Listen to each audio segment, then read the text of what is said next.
Welcome back everybody to not a video of me in a game, but a video of me at my desk, because today we have a package that's very special from the company PowerExtra. These guys have made some PSVR2 accessories, so they sent over some review samples which I'm happy to look through today, because I've been using them for the past week. So we're going to go through the unboxing here, looking over the products, while I kind of tell you the gist of these and how I've found them over the past week.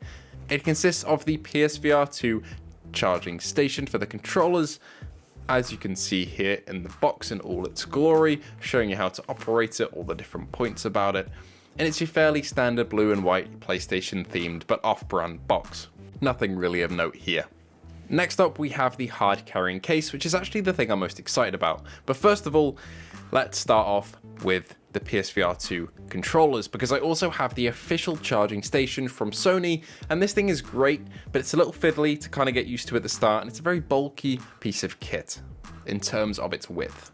For the PowerExtra model, it comes in a very slim box, and it's a very slim product. There isn't really too much in there, there's just the product itself, and taking it out of the packaging, it's pretty plasticky. I'm not going to lie, this thing comes in at about £20 here in the UK. That's half the price of the official PlayStation 1, but it doesn't feel light, which was my main concern.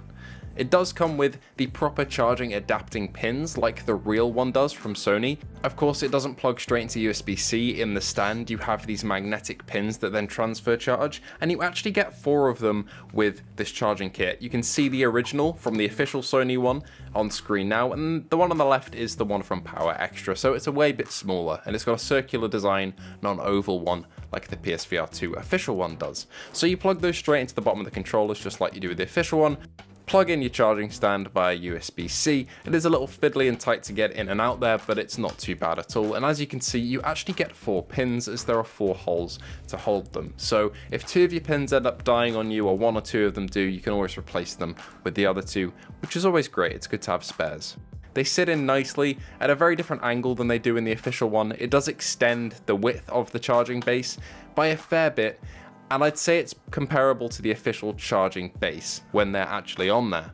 The magnets are quite strong. As you can see, they lift up the base themselves.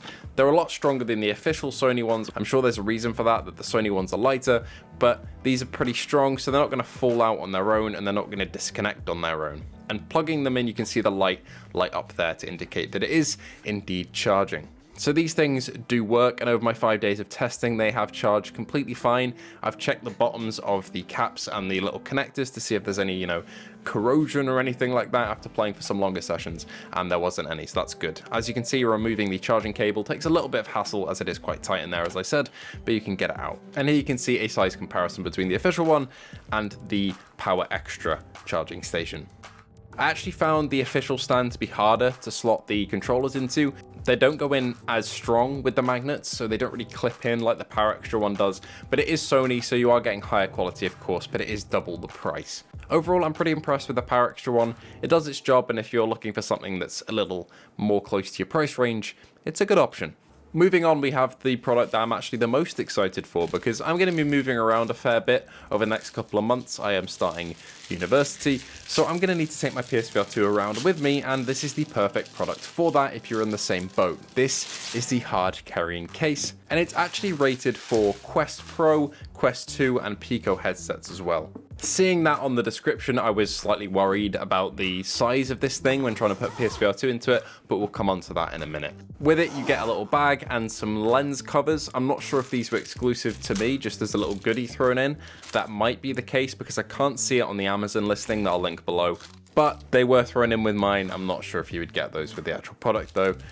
But they were pretty nice. They're just your standard silicone eye covers for the lenses, and they sit on fairly nicely. You also get, a protective little bag.